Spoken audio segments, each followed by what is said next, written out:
monde, j'espère que vous allez tous et toutes très bien. Aujourd'hui, je vous retrouve pour une vidéo spéciale puisqu'on va faire ensemble le Bookish Favorite Tag.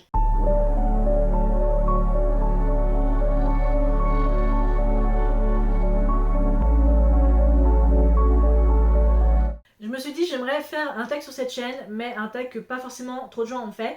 Et j'ai eu de la chance puisque à l'heure où je tourne cette vidéo, hier, la booktubeuse anglophone Katie Whitrock a sorti un tag qu'elle a fait qui s'appelle le Bookish Favorite Tag. C'est elle-même qui l'a créé et je me suis dit ça peut être assez cool puisque moi je sais que personne l'a fait et même si je suis un mouton et que j'aime bien suivre les trends, je me suis dit au moins c'est assez cool. Je vais vous mettre sa vidéo dans le petit juste là ou là si vous avez envie de regarder et je vais vous mettre les questions aussi dans la barre d'infos si vous avez envie de le faire à votre tour. Je vais les mettre en français bien évidemment, moi j'ai écrit en anglais, voilà, dessus. Il y a 14 questions au total, ça vous permet d'un peu plus de me connaître, de savoir un peu mes genres, les auteurs que j'aime lire, aussi les livres avec lesquels j'ai grandi.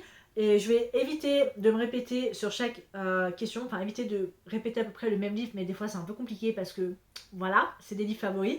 Et je vais aussi éviter de trop m'attarder sur chaque question. La première question c'est 5 books that define your taste, donc 5 livres qui définissent un peu mon genre littéraire, mes goûts en matière de lecture. Et j'ai les 5 romans juste ici, j'ai 3 anglais et 2 français. Le premier c'est Heartless Hunter de Kristen Ciccarelli chez édition PKJ qui comme vous le savez est mon coup de cœur de l'année 2025. C'est de la romantasy young adult et ça fait très longtemps que je n'avais pas lu de romantasy ou de fantasy en général young adult et que j'avais autant adoré. Il y a quelque chose avec l'écriture de Kristen Ciccarelli qui fait que j'adore vraiment, qui m'a rappelé, qui fait que j'aime beaucoup les romans young adultes et précisément la romantasy. Pour moi la romantasy c'est plus base new adulte que young adulte, mais là franchement j'ai adoré et voilà, parfait. Sinon, matière romance historique, avant cette saga, je n'en avais jamais lu. Avant cette série télé, je n'en avais jamais lu. C'est bien évidemment An Offer from a Gentleman de Julia Quinn, qui est donc le 3e tome de cette saga Bridgerton, qui est disponible chez l'édition Piactus en anglais, et je crois j'ai lu en français avec 2 tomes en 1.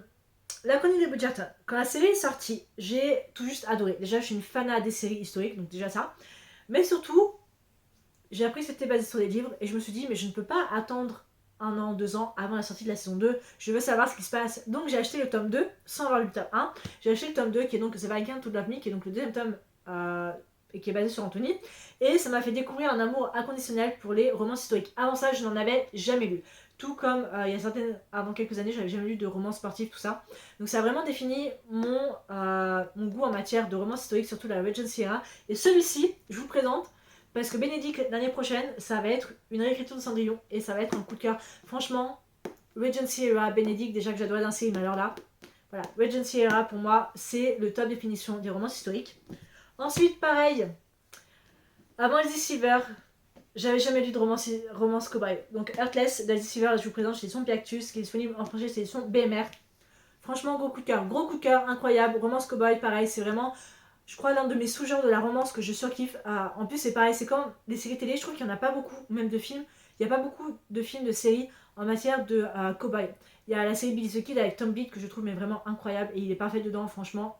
Snow à côté, parfait. Mais là, Billy the Kid, encore mieux. Il y a Yellowstone que je regarde actuellement, la nouvelle série là, qui est arrivée sur Netflix. Et puis il y a toutes les séries préquelles aussi de Yellowstone, mais à côté, on n'a pas autant de romances de cowboy que ça, donc c'est pour ça que j'ai de l'espoir que l'une des romances d'Elsie Silver soit adaptée en série ou en film. Mais franchement, romance cowboy pour moi c'est l'un de mes sous-genres de romance préférés. J'ai aussi Patent and the Movies de Lynn Painter là, chez l'édition Simon & Schuster, disponible en français chez l'édition Comet et je le répéterai sans cesse avec un très beau jaspage.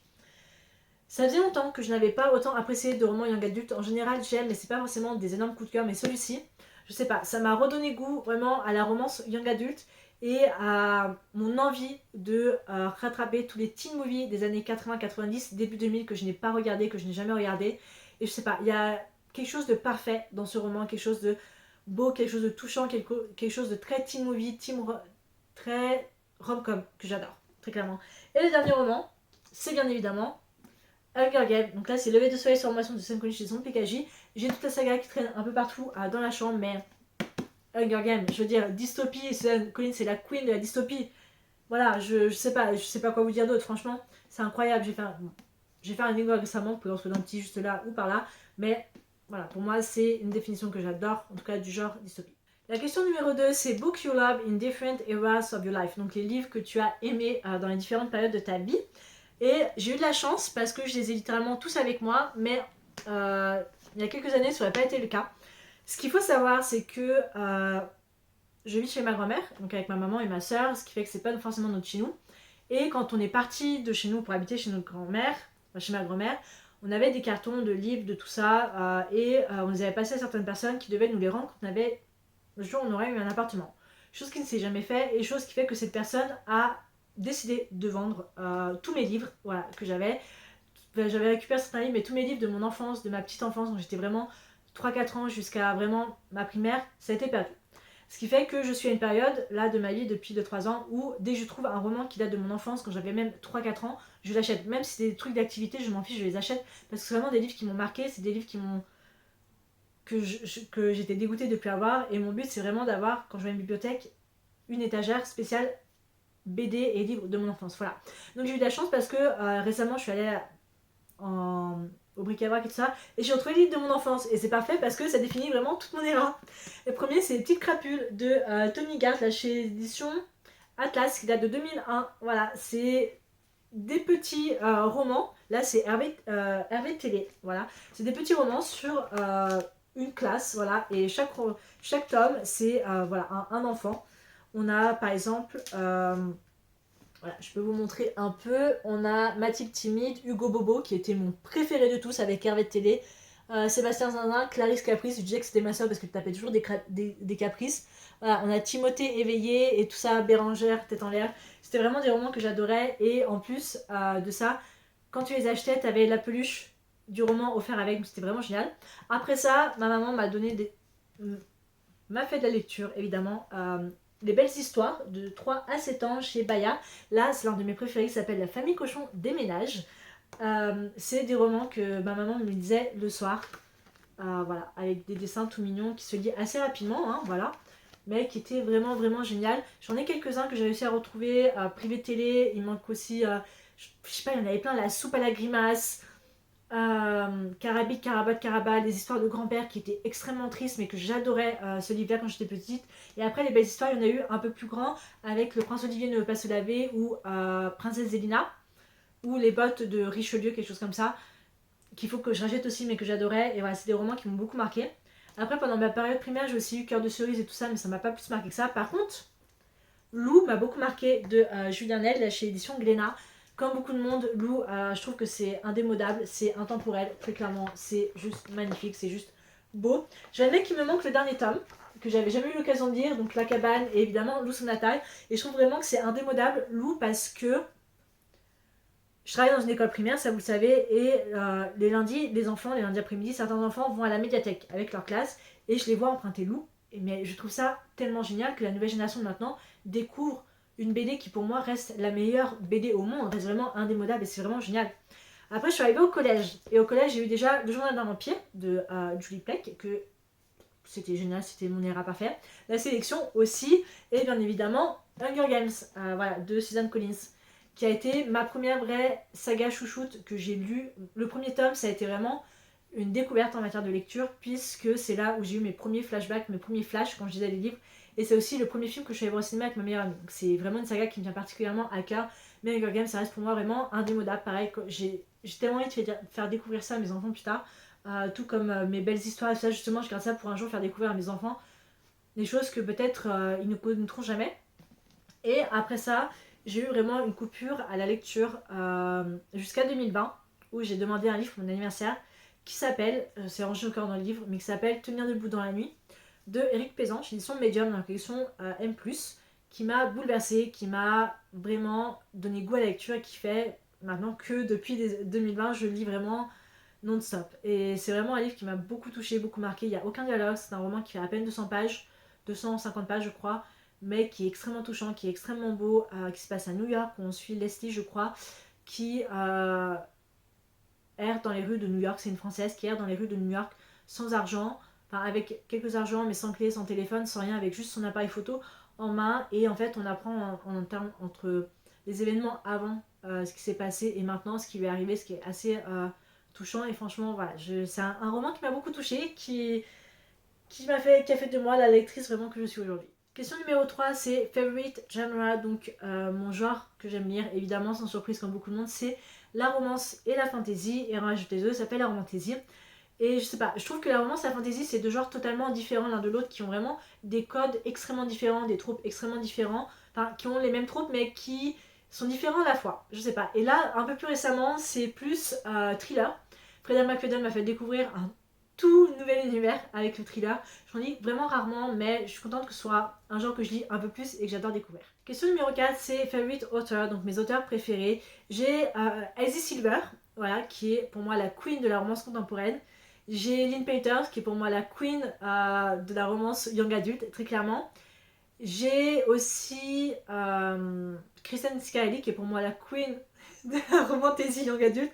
Et Freda McFadden. Freda McFadden, qui est pour moi la queen de la romance, enfin, de la romance, pas du tout, des thrillers psychologiques. J'ai lu 7 de ses romans. C'est l'une des autrices dans laquelle j'ai lu le plus de livres, avec Suzanne Collins, hein, bien évidemment.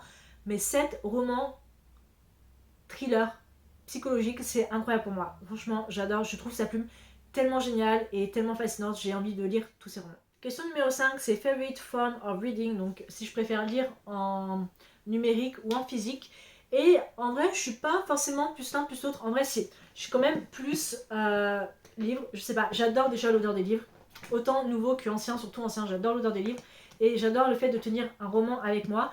Mais j'admets que la liseuse m'a quand même sauvé la vie plus d'une fois. J'adore lire des romans sur liseuse, surtout des romans qui sont vraiment, qui font même pas 200-300 pages, ils coûtent quand même une vingtaine d'euros. Ça m'a sauvé la vie pour, en matière argent, ça m'a évité de dépenser des 100 et des 1000 pour des romans qui forcément n'ont pas énormément plu, mais aussi ça m'a évité d'emmener des romans quand j'ai des rendez-vous médicaux ou autres dans mon livre et des abîmer. J'avais juste ma Kindle, donc forcément ça m'a suffi. En vrai, je préfère lire plus en papier que sur liseuse, mais les deux me conviennent. Question numéro 6, c'est favorite book character, donc mon personnage livresque préféré. Alors j'en ai deux. Pour moi c'est plus book boyfriend, mais bon.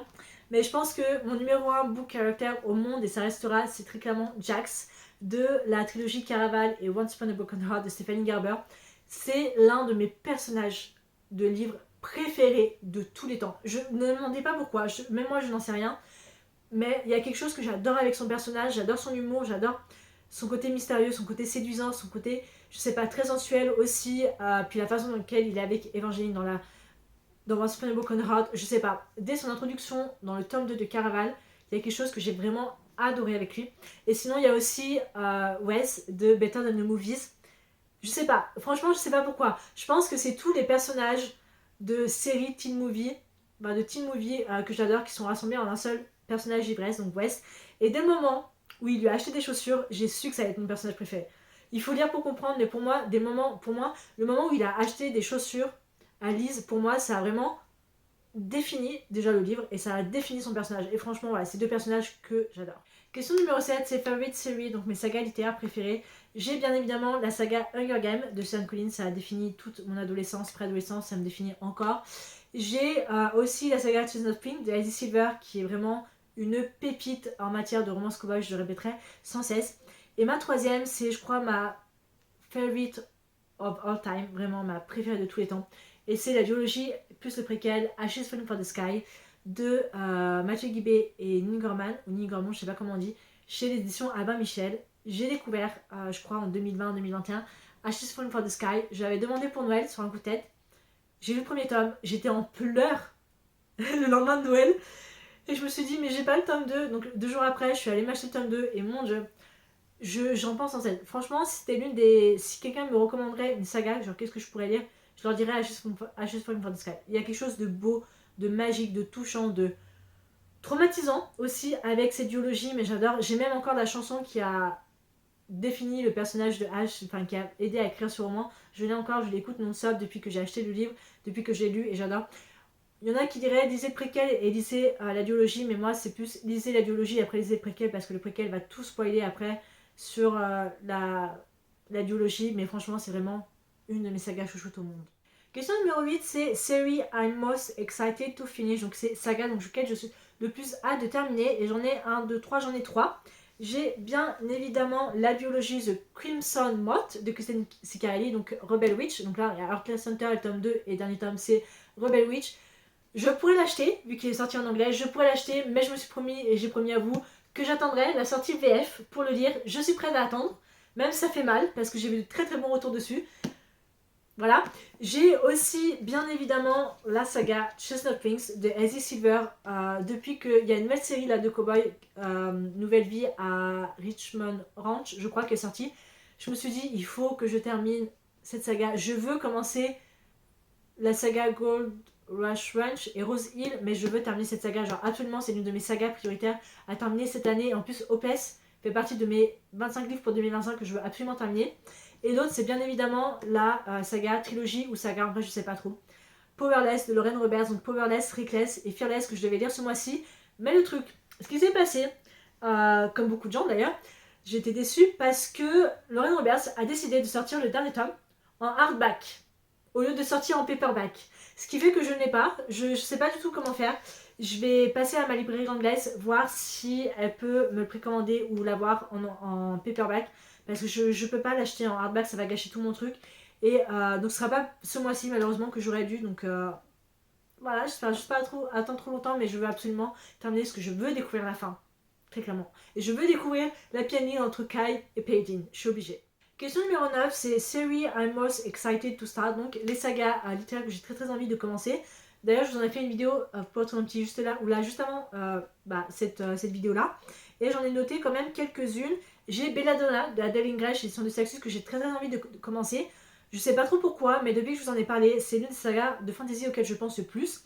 Et le tome 3 est sorti récemment.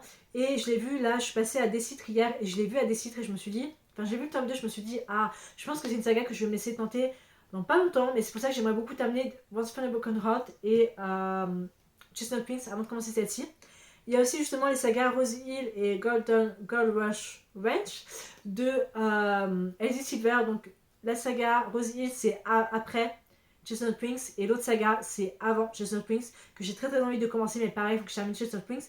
Et sinon c'est Wicked Game aussi de Kaylee Smith je crois, dont le tome 1 qui est Fantasma que je voulais lire je crois en janvier-février mais j'ai jamais eu l'occasion. Mais il y a le tome 2 qui va sortir et je sais que Fantasma va être adapté aussi en français.